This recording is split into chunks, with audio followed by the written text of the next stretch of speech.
Hey guys, welcome back to the channel. Today we're going to be taking a look at the ATK gaming gear Duckbill.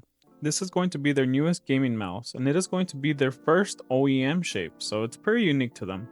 We'll be taking a look at the specs and overall build quality to see how it performs. This was purchased by me, but as always these are my complete and honest opinions. The ATK Duckbill does come in 3 colorways. You can either get it in black, white, or this purple colorway. This is going to be my favorite color of the 3. This comes in at a starting price of 130 USD. That's going to place it in the mid to high tier range. I think that for the price, it's not a bad mouse. I definitely feel that if they brought the price down a little, it would be a lot more competitive. But overall, I definitely think the Duckbill is very unique. The shape of the Duckbill is going to be pretty good for claw users. It is similar to the 10s, but without such an aggressive hump. The build quality overall on the Duckbill is very nice. This is going to be the metallic purple colorway and it's pretty nice. It has very minimal branding on the sides. The buttons feel very responsive and the clicks feel really good. In the bottom of the mouse you do get a DPI and a power on and off button.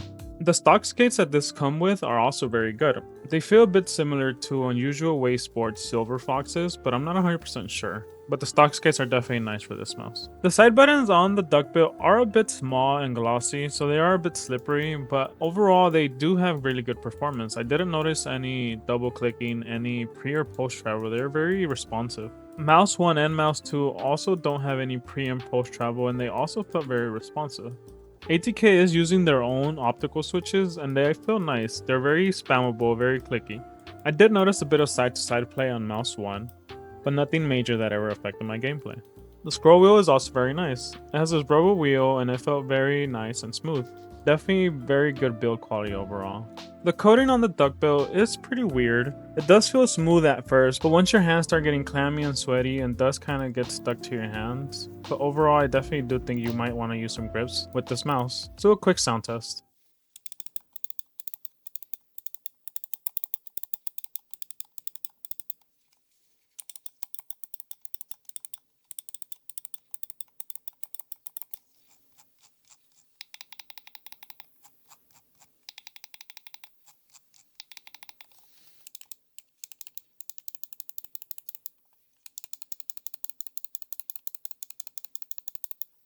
Definitely think the clicks overall sound very good. They're very nice and spammable.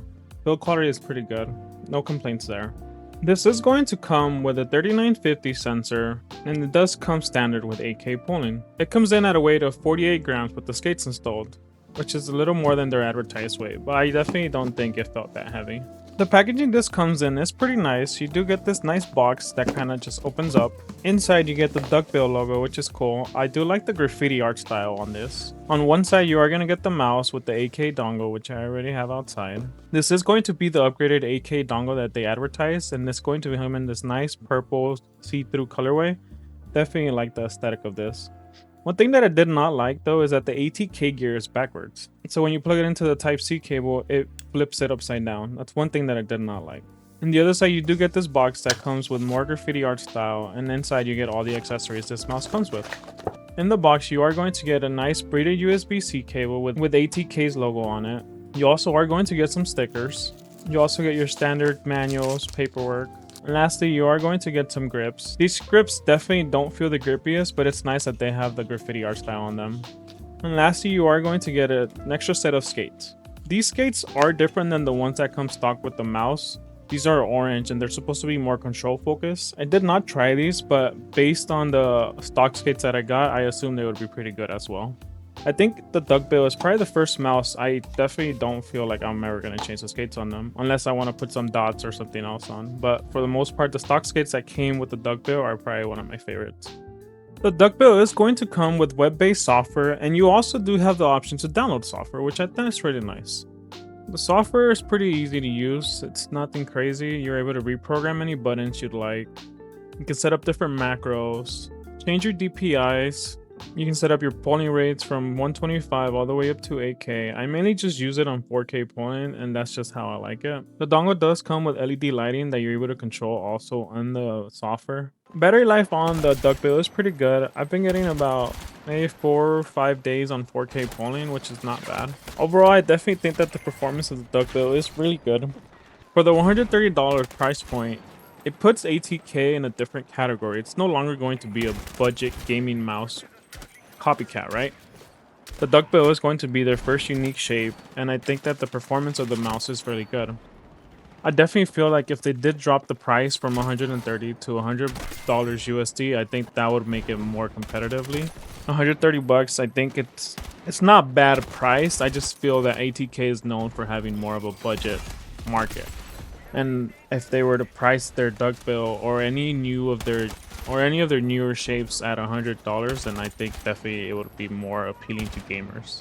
I'm pretty excited for the future of ATK if they keep on making their own shapes. I know that they've gotten a lot of hate in the past because they just copy shapes, right? They're coming out with their Blazing Sky, their F1 mice. That's a clone of Hitscan's mouse. The U2 is a clone of Zazawi mouse. So for them to create their first unique shape with the Duckbill, I definitely think they're going in the right direction if they keep going that way. But if they continue to just copy other mice, then I definitely don't feel like they'd be worth it. Overall, I definitely feel the Duckbill is a nice mouse. If you're able to get it secondhand like I did, for under 100 bucks, it's definitely solid. If you're a clog ripper and you enjoyed the 10s but wish it had a less of an aggressive hump, then I feel like this is definitely gonna be your mouse. I'm very content with this mouse, and I'm going to be probably maining this mouse for the foreseeable future unless something else appeals my attention. Other than that, if you'd like to pick one up, I'll have a link down below. If you have any questions or any comments, please write them down below. Thank you all for watching. I will see you on the next one.